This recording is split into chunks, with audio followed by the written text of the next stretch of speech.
घर पर भी अगर कभी बोले, क्योंकि कहते हैं कि शब्दों में बड़ी जान होती है, इन्हीं से आरती पूजा और इन्हीं से अजान होती है। ये वो मोती हैं प्यारे जिससे इंसान की पहचान होती है। इसीलिए बोलने से पहले शब्दों का अच्छी प्रकार से नाप तोल कर लेना चाहिए। ये महत्वपूर्ण नहीं कि हम कितनी देर बोले, महत्वपूर्ण ये है कि हम थोड़ी देर में क्या कुछ बोले। हमने किन शब्दों का चयन किया। जो पतिव्रता नारियां होती है ना, उससे पति का नाम पूछना, क्या कोई पतिव्रता नारी अपने पति का नाम बताएगी? बताएगी? नहीं बताएगी। वो भले अपने बेटे का नाम लेके पप्पू के पापा, है ना, किसी ना किसी को समझे। तो रामचरितमानस में जब राम लक्ष्मण सीता जी वन को जा रहे थे, तो जो जिस गांव के पास से गुजर रहे थे, जो महिलाएं होती है ना, राम जी से तो कुछ बोल नहीं पाई, लक्ष्मण जी से भी कुछ नहीं पूछा, सीता जी से पूछने लगी कि हे सखी, ये दोनों श्यामल गौर कुमार तुम्हारे कौन लगते हैं? तो सीता जी ने कहा जो गोरे रंग के हैं वो मेरे देवर हैं, और जो श्याम वर्ण के हैं वो इनके बड़े भाई हैं, मेरे वो हैं। वो का मतलब आप समझ रहे हैं। जिस प्रकार से पति पत्नी का संबंध होता है भक्त और भगवान वाला, उसी प्रकार से गुरु और शिष्य वाला संबंध होता है मर्यादा का। एक सिद्धांत की बात है। अगर हमने सिद्धांत पकड़ लिया तो जीवन सफल है, और सिद्धांत हम नहीं पकड़ पाए तो कितना भी पढ़ लो लिख लो। कहते हैं कि करनी बिन कथनी कथय अज्ञानी दिन रात, कुकर जो भूषक गिरे सुनी सुनाई बात। तुलसीदास जी क्या लिख गए, गीता जी में क्या लिखा हुआ है, उनको पढ़ लिख करके हम 1 घंटे प्रवचन करते रहे, क्या मतलब है अगर वो जीवन में हमारे करनी में नहीं उतरा हुआ। कहते हैं कि ना शिवालय ना कलीसा ना हरम झूठे हैं, बात ये सच है कि तुम झूठे हो हम झूठे हैं। कोई तो बात है कि तकरीरों में तासीर नहीं। इतने सत्संग हो रहे हैं यार, इतनी कथाएं हो रही हैं, इतनी तकरीरें विद्वान कर रहे हैं कि इतने पहले कभी नहीं हुए। लेकिन जितना भ्रष्टाचार, जितना मनुष्य का चरित्र गिरा हुआ आज के समय में, उतना कभी नहीं रहा। हमें विचार करना पड़ेगा कारण क्या है। इसको कोई ना कोई कारण है ना। कोई तो बात है तकरीरों में तासीर नहीं। जो तकरीरें हो रही हैं तासीर क्यों नहीं? झूठे फनकार नहीं है तो कलम झूठे हैं, या तो वो कलाकार झूठे हैं जो तकरीर कर रहे हैं, कहे तो कुछ और रहे हैं, उनके जीवन में करनी में उसका लेस मात्र भी नहीं, इसीलिए उनकी वाणी का प्रभाव नहीं पड़ता। प्रभाव करनी का पड़ता है। अगर करनी साथ में है तो वो वचन सार्थक होंगे, असर करेंगे, और करनी साथ में नहीं तो वो प्रभाव नहीं करेंगे। या फिर वो कलम झूठे हैं जिन्होंने तकरीरें लिखी हैं। तो मैं खैर कुछ कहना नहीं चाहता ज्यादा, मैं तो बहुत देर से सुन रहा हूं। हम लोग किसी भक्त से, किसी संत से उसके गुरु का नाम पूछा किसी ने,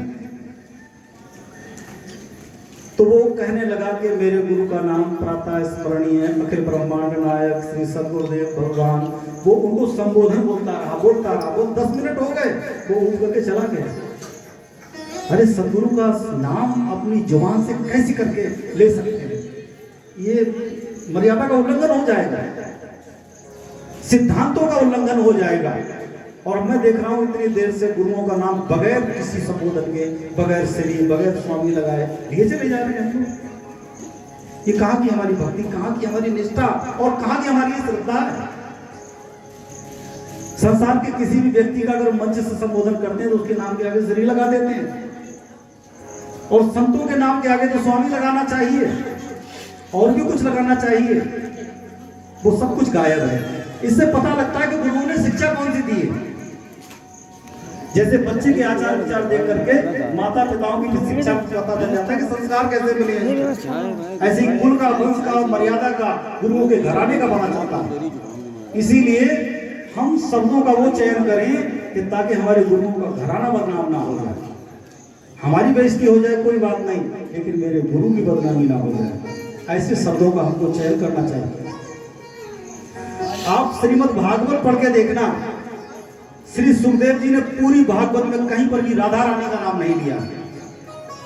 राधा जी का नाम पूरी भागवत में कहीं नहीं लिखा, कहीं नहीं बोला उन्होंने। जहां भी बोला राधा जी को तो श्री जी करके बोला, क्योंकि राधा जी उनकी दीक्षा गुरु थी, दीक्षा गुरु थी सुखदेव जी की। तो पूरी भागवत में उन्होंने कहीं गुरु का नाम राधा करके नहीं लिया। और मैं देख रहा हूं उतनी देर से नगली निवासी भगवान के नाम के आगे श्री तक नहीं, स्वामी तक नहीं, परम पूज्य तक नहीं, प्रातः तक नहीं, बोले चले जाए।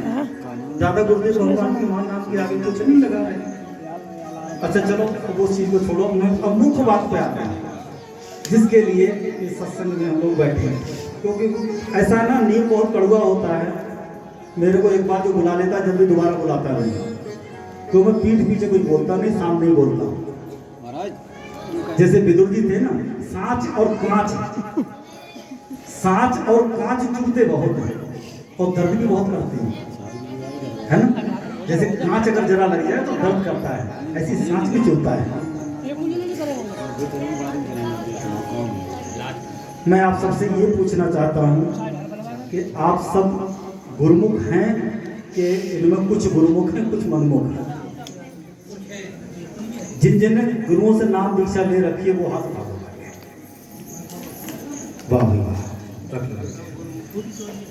मैं मेरा जीवन धन्य हो गया इतने गुरुमुखों का एक साथ दर्शन करके। अब मैं आपसे दूसरी बात एक और पूछना चाहता हूं। जो गुरु महाराज जी ने नाम दिया आपको, आप रोज कितनी देर बैठते हैं सुमरन में घर पे? 1 घंटा कम से कम, 1 घंटा कौन बैठता है? कोई नहीं। हम बात त्रिकुटी की, 10वें द्वार की, ब्रह्मरंध्र की कर रहे हैं, या हम बगैर 3 घंटे बैठे त्रिकुटी पर चढ़ सकते हैं? किसी पहले क्लास के बच्चे को बीए एमए की किताब सुनाते रहो, उसको कुछ पल्ले पड़ेगा? कुछ पल्ले पड़ेगा उसके?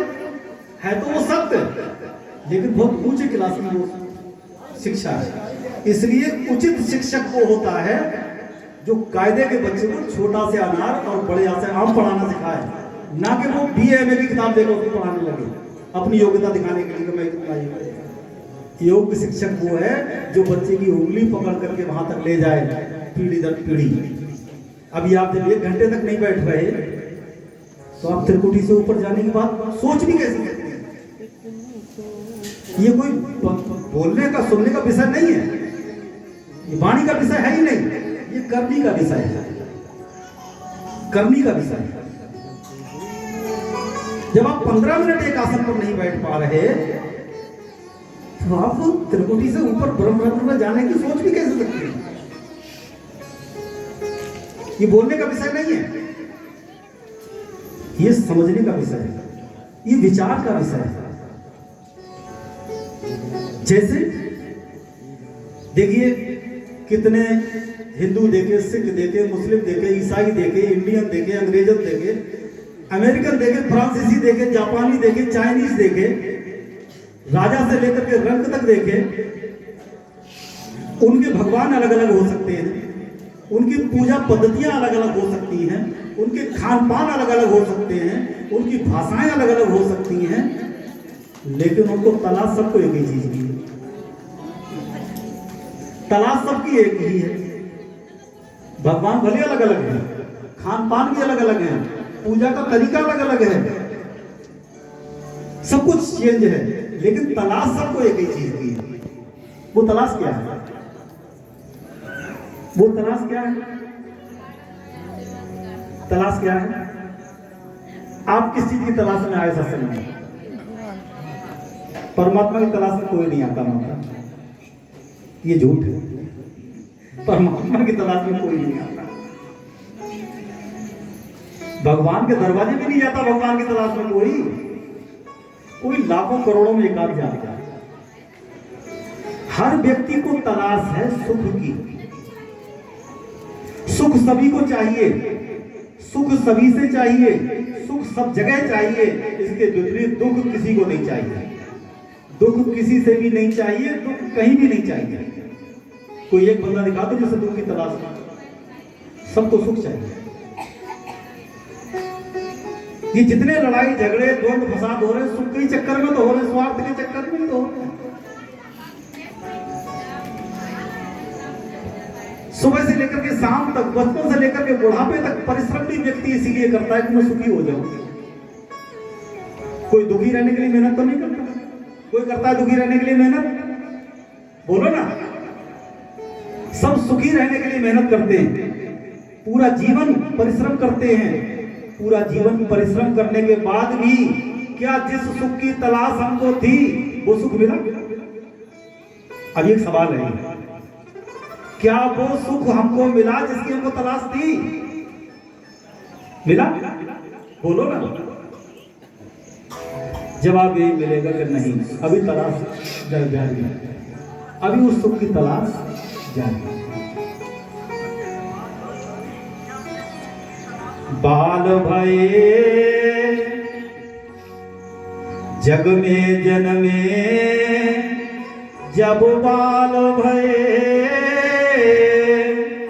तब एक रही सुध भोजन की। तन में तरुणाई जब प्रकटी, तब आस रही तरुणी तन की। तन वृद्ध भये धन की तृष्णा, सब लोग कहें सन की। सुख मंजुल नागी मिलो कबहू, रही अंत समय मन में मन की। जब संसार में जन्म लिया, जब भूख लगती थी रोते थे, माता दूध पिला देती थी, सुखी हो जाते थे। ज्यों-ज्यों बढ़ते गए त्यों-त्यों इच्छाएं बढ़ती गईं, कभी खिलौनों में, फिर किताबों में, फिर डिग्रियों में, कभी नौकरियों में। ज्यों-ज्यों बढ़ते गए त्यों-त्यों हमारी इच्छाएं विस्तार पकड़ती गईं, और ज्यों-ज्यों इच्छाएं फैलती गईं त्यों-त्यों हम दुखी होते चले गए।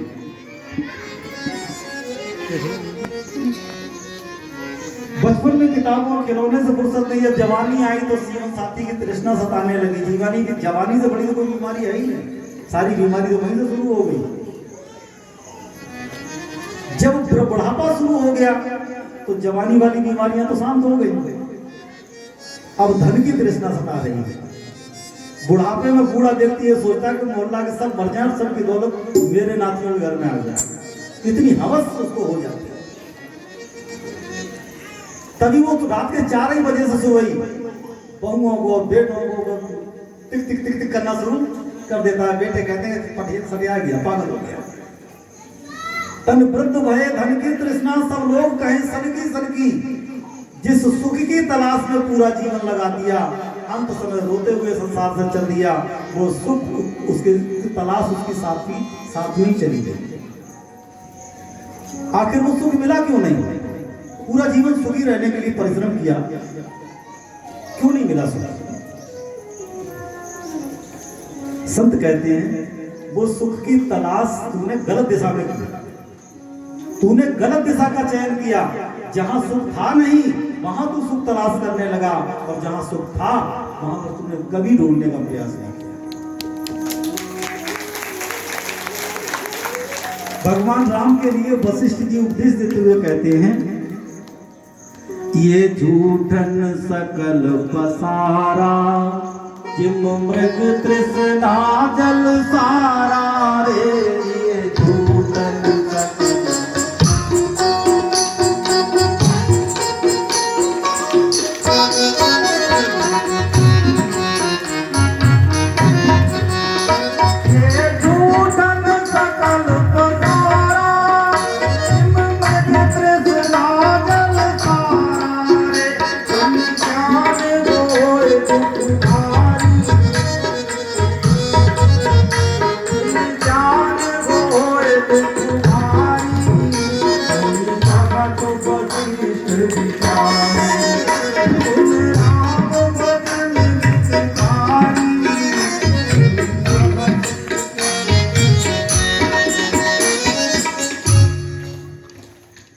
वशिष्ठ जी कहते हैं, हे राम, ये संसार सारा झूठ का पसारा है, इसमें सुख की तलाश उसी प्रकार से झूठी है जैसे मृग तृष्णा का जल झूठा होता है। मृग तृष्णा का जल कैसा होता है? एक प्यासा हिरण एक बार रेगिस्तान में पहुंच गया, दूर दूर तक रेत ही रेत फैली हुई थी। जून की दोपहरी सूर्य की सीधी किरण रेत पर गिर रही थी। हिरण को ऐसा लगा कुछ दूरी पर पानी है। उसने उसकी ओर दौड़ लगाई। जब वहां पहुंचा तो पानी उसे कहीं दूसरी तरफ नजर आने लगा। फिर उधर को उसने दौड़ लगाई, वहां पहुंचा तो पानी कहीं और नजर आने लगा। फिर उधर को दौड़ लगाई। उस रेगिस्तान में प्यासा हिरण पानी की तलाश में दौड़ते दौड़ते प्यासा ही मर गया। ना वहां पानी था, ना वहां पानी मिला। इसी प्रकार से मनुष्य है, मनुष्य को जो चीज प्राप्त नहीं है उसमें उसको सुख दिखाई देता है। उसको जो सुख दिखाई देता है उसको हासिल करने के लिए मेहनत करता है। जब वो चीज हासिल हो जाती है तो उसमें उसको सुख नहीं मिलता, उसको तो नहीं दूसरी जगह नजर आने लगता है। इस प्रकार से उस सुख की तलाश उसकी अधूरी होती रहती चली जाती है। जिनके विवाह नहीं हुए वो दुखियों के विवाह नहीं हो रहा, जिनके विवाह हो गए वो काय को गया। इस संसार के लिए संतों महापुरुषों ने आत्मा का मायका बताया है और कोई भी सजनी पिया के बिना सुख प्राप्त नहीं कर सकती है। और आत्मा का पति है परमात्मा। पिया को रिझाने के लिए ये चरित्र रूपी चादर निर्मल होना जरूरी है, मन रूपी चादर निर्मल होना जरूरी है, क्योंकि मन की चुनरिया आत्मा के ऊपर पड़ी है। उस चुनरिया पर तो दाग पे दाग लगते चले जा रहे हैं। बुराई के, भलाई के, आशा के, तृष्णा के, राग के, द्वेष के, काम के, क्रोध के, लोभ के, मोह के, अहंकार के, ये दाग पे दाग लगते चले जा रहे हैं। फिर वो परमात्मा रूपी पिया हमको कैसे अपने चरणों में लगा दे? तो आत्मा दुखी रहती है। नई घर दाग लगल मोरी चुनरी,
चादर को लेकर के हम सदगुरु रूपी धोबी के घर पहुंचे।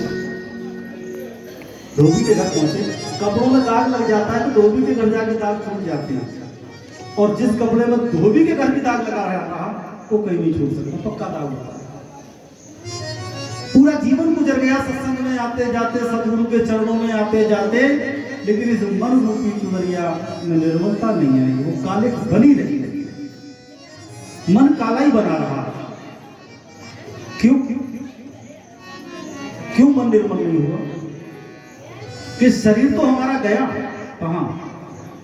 सत्संग में बैठा रहा 2-3 घंटे, जिस मन को सत्संग में बैठना चाहिए था वो तो वहां पर बैठा ही नहीं, वो तो दुनियादारी की सैर करता रहा। कि साबुन बेचारा क्या करे, गांठे राखा मोए, जलसू और सा परस नहीं, क्यों करूं मुझे बोल। कि कपड़े में जोरदार गांठ लगी है, पानी तक उसके अंदर नहीं घुस रहा, तो साबुन क्या करेगा? इसीलिए निर्मल भैया समय ओवर तो नहीं हो रहा।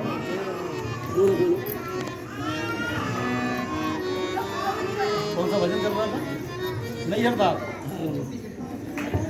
भाई बरेठा दूर बसत में, भाई बरेठा दूर बसत में, सावन में सितार बाई नगरी नहीं हरदा, जगत मोरी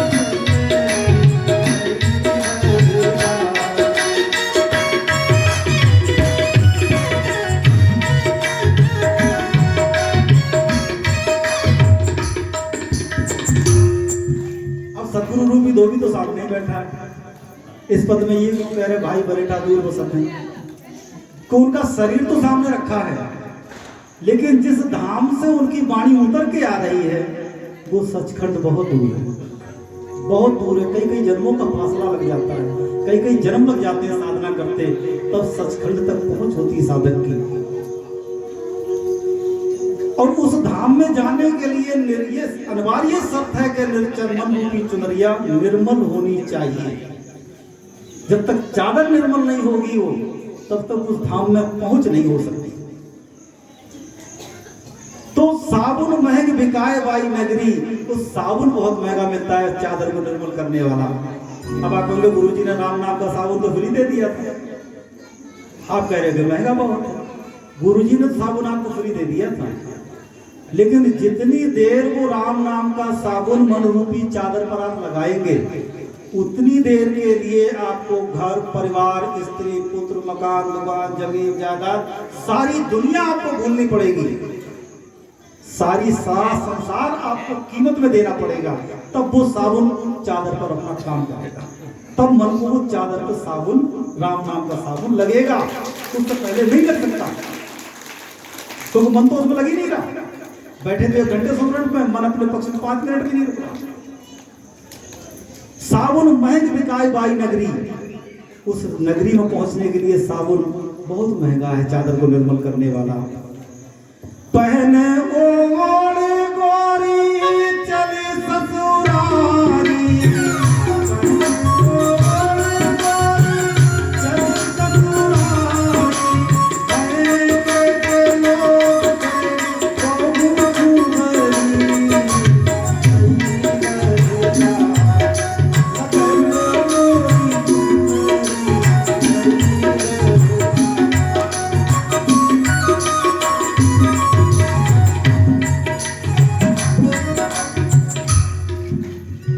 कोई दुल्हनिया सज करके ससुराल जाएगी तो मायके के लोग उसे बहू क्यों बोलेंगे? पहन ओढ़ गोरी चली ससुरारी, मायके के लोग कहे बहू फुहरी। दरअसल ये अंदर का इशारा है, संतों ने किया है। कोई आत्मा ज्ञान भक्ति वैराग्य सत्संग नाम सुमरन भजन सत्संग संगत संतों की गुरुओं की संगत रूपी आभूषणों से अपनी आत्मा रूपी सजनी को सजा करके परमात्मा रूपी पिया से मिलने के लिए घर द्वार छोड़ करके निकलता है। तो ये दुनिया के लोग कहते हैं देखो पागल था, अरे विवाह करता, शादी करता, बाल बच्चे देखता, घर द्वार देखता, मूर्ख था। साधुओं के पास चले गए, इनको कौन सी सड़क लगी? मायके के लोग कहें बहू फुहरी। मैंने आज परम पूज्य स्वामी सुरेशानंद जी महाराज की शरीर के नाते से रिश्ते में भाभी लगती थी, मैं उनसे रास्ते में पूछने लगा कि कितने भाई हैं? बोले 5 हैं। मैं क्या कहाँ कहाँ रहते हैं? बोले 2 यहाँ रहते हैं, 2 गाँव में रहते हैं, वो तो बाबा जी रहते हैं। मैं कहा आपने बाबा जी का घर देखा है कभी? जितने जैसे आपकी वाणी बाबा जी कहते हुए लग रहा है जैसे इन्होंने बहुत घाटा कर लिया आपने बाबा जी का घर देखा है? बोले नहीं देखा। मैंने एक बार बाबा जी का घर देख लिया ना तो आपको ये पछतावा होगा कि हम बाबा जी क्यों नहीं बने। आपको पछतावा होगा वो सुख वो ऐश्वर्य देख करके कि हम बाबा जी क्यों नहीं बन गए। घाटा तो हमने कर लिया, इन्होंने घाटा नहीं किया। इन्होंने तो ये लोग और परलोक दोनों संभाल लिए। कहते हैं कि धन्य मात तू धन्य है, धन्य सुहृद अनुरक्त, धन्य ग्राम वो है जानिए जहाँ जन्मे गुरु भक्त। जहाँ ये गुरु भक्त पता हो जाता है पूरा गाँव धन्य हो जाता है। यहाँ की मिट्टी धन्य हो गई है। एक संत ने अवतार लिया है आपके यहाँ पर, और इस एक संत की वजह से कितने संतों के चरण आपके यहाँ पर पड़ रहे हैं पता नहीं। कहते हैं निमिष दंड में एक है वारा, दुर्लभ सत्संगत संसारा। पता नहीं कौन सा वचन आपके जीवन की दिशा और दशा बदल सकता है। इसलिए प्रेमियों को जीवन सफल बनाना चाहते तो मैं ज्यादा ऊंची ऊपर की बात नहीं बताऊंगा, मैं एकदम से कायदे की बात बताऊंगा। पहली क्लास में अगर आप चाहते हो कि गुरु महाराज जी ने जो नाम दिया है इसका सही मायनों में मेरे को आनंद मिले, क्योंकि परमात्मा का नाम आनंद है, आनंद स्वरूप है वो, आनंद स्वरूप। सही मायनों में चाहते हो कि इस नाम का आनंद मिले मेरे को, तो आप घर में जगह निश्चित कर लो कि मुझे इस जगह पे ही बैठना है। समय निश्चित कर लो कि मुझे इस समय पे बैठना है, चाहे दुनिया में कुछ भी हो जाए। समय निश्चित कर लो, भले चाहे आप 1 घंटा ना बैठो, 15 मिनट बैठो रोज, लेकिन घड़ी देख करके उतने टाइम आपको वहां पहुंचना है। एक नियम है, जो प्राण योग के अंग है ना, यम नियम प्राणायाम प्रत्याहार धारणा ध्यान समाधि। वैसे समाधि में थोड़ी पहुंचोगे, पहले नियम बनाना पड़ेगा, अपने आप को नियम में बांधना पड़ेगा, तभी तो आप सब कुछ आगे बढ़ेंगे। आप पहली क्लास पहली सीढ़ी पर तो पैर नहीं रखना, डंडे पे सीढ़ी की। आप छत की बात करोगे, छत की बात को समझाए, छत पे गेहूं पहले, आप सीढ़ी के पहले डंडे पर आप विश्वास करोगे डंडे पर उस पर गेहूं है या गेहूं का आटा आपको मिल सकता है? वो तभी मिलेगा जब आप छत पर पहुंचेंगे। छत पर पहुंचने के लिए आपको सीढ़ी दर सीढ़ी यात्रा करनी पड़ेगी। तो श्री गुरु महाराज जी का स्वरूप तो सबके घर में होंगे। आपको जो समय उचित मालूम पड़े, जो कि हम रोज बैठ सको जाए, आप समय निश्चित करो, जगह निश्चित करो, और आप नित्य सुमरन करना शुरू करो। मन लगे चाहे ना लगे, आप सुमरन करो।